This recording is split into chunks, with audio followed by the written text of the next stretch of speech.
Turn ahead, taxi to parking cross 7.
दुनिया के fastest growing मुल्क का सबसे डायनामिक शहर ये है शंघाई। शंघाई चाइना की लार्जेस्ट सिटी बाय पॉपुलेशन है। Being the financial, cultural and technological center of the country, it is vital to China's future. Shanghai का कॉलोनियल पास्ट बहुत यूनिक और फैसिनेटिंग है। पहली ओपियम वॉर के बाद 1942 में चाइना ने ब्रिटेन, अमेरिका और फ्रांस को शंघाई में कंसेशंस बनाने की इजाजत दी। ये मुल्क डिफरेंट एरियाज को कंट्रोल करते थे जहां चाइनीज लॉ अप्लाई नहीं होता था। इस टाइम पीरियड में दुनिया के मुख्तलिफ कोनों से लोग यहाँ आके सेटल हो गए। फॉरेन ट्रेड और इंटरनेशनल एक्टिविटीज की वजह से शंघाई ने खूब तरक्की की और ये ईस्ट एशिया का सबसे प्रॉस्परस शहर बन गया। 1937 में जापान ने शंघाई पे कब्जा कर लिया और 1945 में जापान ने सरेंडर तो कर दिया, लेकिन कंसेशंस फिर से एस्टैब्लिश नहीं की गईं। बहुत से शंघाईनीज ने हांगकांग की तरफ रुख कर लिया। सब समझे कि शंघाई के डेज ऑफ ग्लोरी खत्म हो चुके हैं, लेकिन 1991 में शंघाई गवर्नमेंट ने फॉरेन इन्वेस्टमेंट्स अट्रैक्ट करने के लिए स्ट्रैटेजीज लॉन्च की। The biggest move was to develop the once rural area of Shanghai into what is now the Pudong. Shanghai का लार्जेस्ट रिवर हुआंगपू रिवर शंघाई को दो हिस्सों में डिवाइड करता है। एक तरफ है सदियों पुराना द बंड, जो शंघाई का हिस्टोरिक सिटी सेंटर था, और दूसरी तरफ जहां हम अभी खड़े हैं ये है Pudong. China's rapid economic development can really be seen with what's behind me. This area 30 years ago was nothing. It was a fishing village, and now as you can see, I mean, it's like the face of modern China. Great architecture, interesting architecture, very dynamic, very exuberant, and there's really like a great feeling about being out here on the water.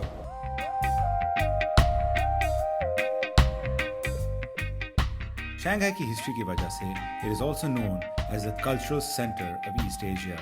पहली Chinese film यहाँ produce हुई थी और China का पहला fashion week भी Shanghai में ही हुआ था। लिटरेचर हो कि आर्ट्स, फिल्म्स या फिर fashion, Shanghai is the city that sets the trends.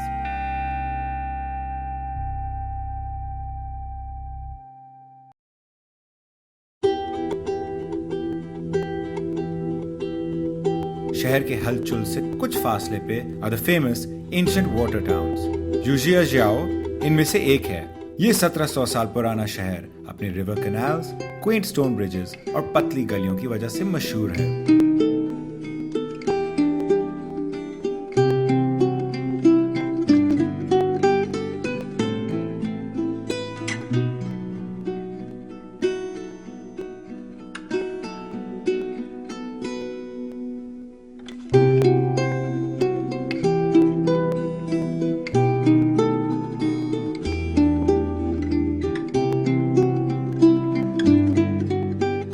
कहते हैं कि ज़ूजियाओ में आकर अगर यहाँ की ब्रिजेस नहीं देखी तो समझें कुछ नहीं देखा। There are 36 bridges in the village और फैंगशेंग ब्रिज इनमें से सबसे बड़ा है।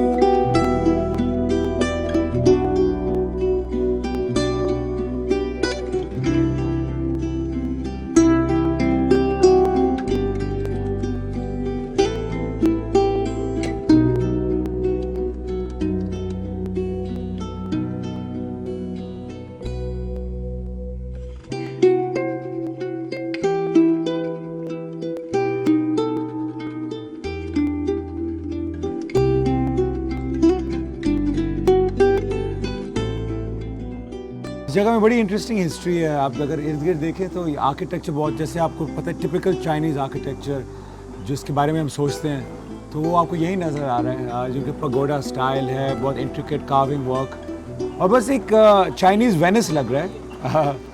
इर्द गिर्द बिल्डिंग्स हैं।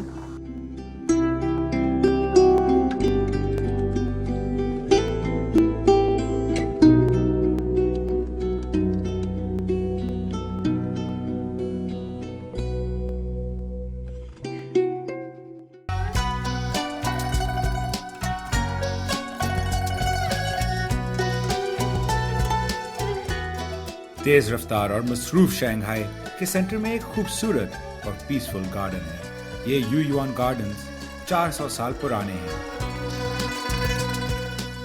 आज ये 5 एकड़ पे मबनी गार्डन चीन के नेशनल मॉन्यूमेंट्स में शुमार होता है।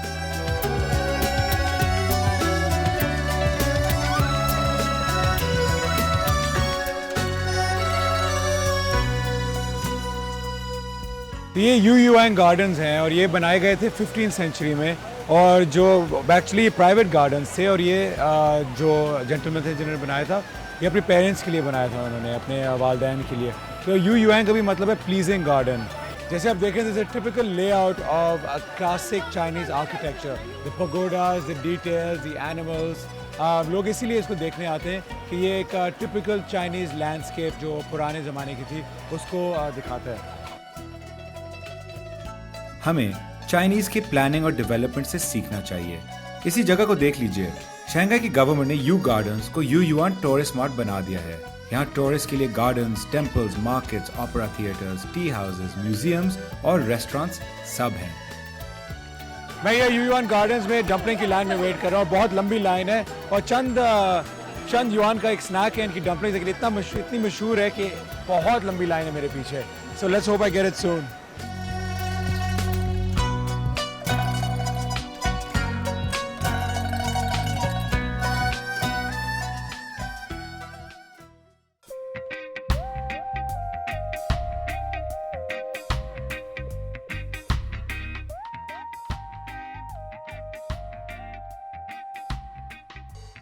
At 6 kilometers, नैनजिंग लू दुनिया के सबसे लंबी शॉपिंग डिस्ट्रिक्ट है। ये पेडेस्ट्रियन प्रोमेनाड शंघाई की सबसे अहम कमर्शियल स्ट्रीट है। रोज 1 मिलियन विजिटर्स यहाँ की 600 से ज्यादा शॉप से खरीदारी करते हैं। रात को नियॉन साइंस लाइट अप हो जाते हैं and the street comes to life. The energy here is absolutely amazing.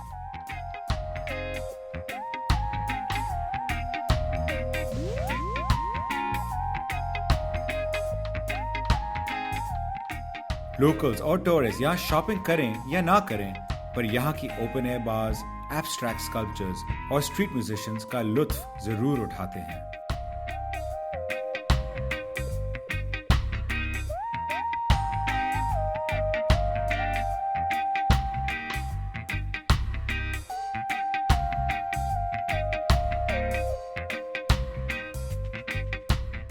French concession Shanghai का वो हिस्सा है जो आज से 150 साल पहले चाइना ने फ्रांस को डेजिग्नेट किया था।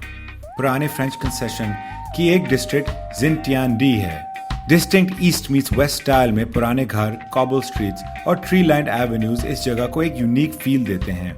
बाहर से लगता है कि हम 1920s के शंघाई में आ गए हैं, पर ये रेजिडेंशियल ब्लॉक्स अब डाइनिंग, रिटेल और एंटरटेनमेंट सेंटर्स में तब्दील हो गए हैं। जिनटियानडी is where yesterday meets tomorrow in Shanghai today. Rintiandi में आपको इंटरनेशनल स्टैंडर्ड्स के बार्स, बुटीक्स, रेस्टोरेंट्स और कैफेज मिलेंगे। शंघाई में अच्छे रेस्टोरेंट की कोई कमी नहीं। T8 शंघाई की जिनटियानडी में एक फ्यूजन रेस्टोरेंट है एंड कॉन्डे नास्ट ने इसको दुनिया के 50 बेहतरीन रेस्टोरेंट्स की लिस्ट में शामिल किया है। Its rustic decor, open kitchen and grey brick floors इस जगह को एक अलग ही फील देते हैं।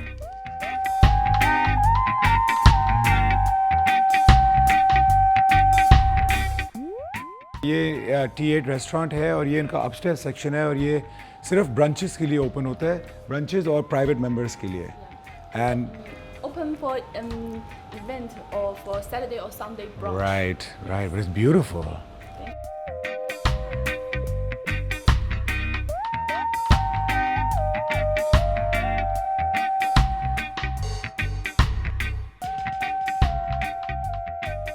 ये जो जगह है ये कोई जो एरिया है खिनटैंडी ये कोई 100 साल पुराना है लेकिन इनको रिफर्बिश किया गया था पिछले 10 सालों में and this open 10 years ago. Yes.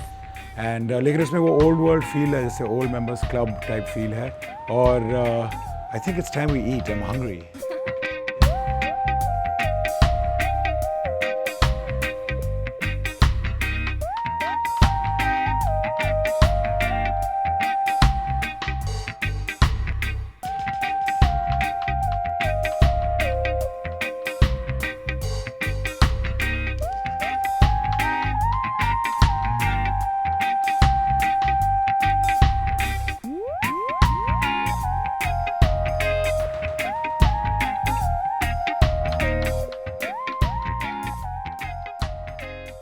आज मैं यहाँ 3 कोर्स का डिनर खाऊंगा और T8 के एग्जीक्यूटिव शेफ एडम लिस्टन से बातचीत करूंगा, who, by the way, is touted as one of Australia's top 5 new talents by Gourmet Traveller.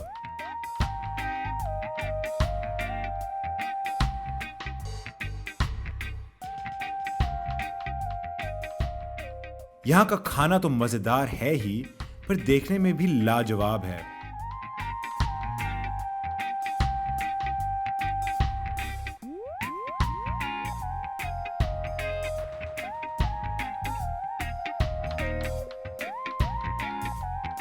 Oh, fresh raspberry, so good. जो आर्य मुझे बता रहे थे कि इनके सारे शेफ जो हैं, जो सारे इनके नीचे काम करते हैं, वो सब चाइनीज़ हैं और वो इंग्लिश नहीं बोलते और एडम सिर्फ इंग्लिश बोलते हैं और चाइनीज़ नहीं बोलते। So I was thinking communication gap काफ़ी होगा. So you're saying that like the Shanghainese generally are very loud. They have their own language. Right, so, right. yeah, they're a little bit louder than some other parts of China. Sure. So, but yeah, like we were just talking about, the power of having no communication in terms of language. So, very, very easy to misinterpret what's happening in the kitchen, whether me being upset or whether they're upset. A lot of the time it actually isn't the case. Right. Because of the fact that we can't actually communicate to each other directly, it can sometimes be a little bit tricky. But I can imagine, but it's interesting because like the world's really like looking at China at the moment, and I mean, how do you feel about being here at this point? yeah, it's good. I definitely get a really good vibe from the people. I mean, using T8 as an example, the local guys that we're working with have got a real aspiration to want to learn more about the West. And you would think, being me, the foreigner, in a place like Shanghai, and in particular in T8, that it would be me having to do all the learning. And actually, surprisingly enough, it's not. It's the guys in the kitchen here and the guys on the service team are actually trying their hardest to learn more about English, and they work very hard in their spare time to understand what's happening in terms of the restaurant, in terms of what's happening outside of the restaurant. Right. So, yeah, the work ethic in China is very good. It's an exciting place to be, and I mean, on a food level, there isn't too many places left in the world outside of the major cities, obviously, like New York, Chicago, Sydney in Australia. Obviously now in Shanghai, there's a real push for fine dining, and there's a market for people that want to come here and spend money on food, and that's a dying art in the world. I mean, people are now looking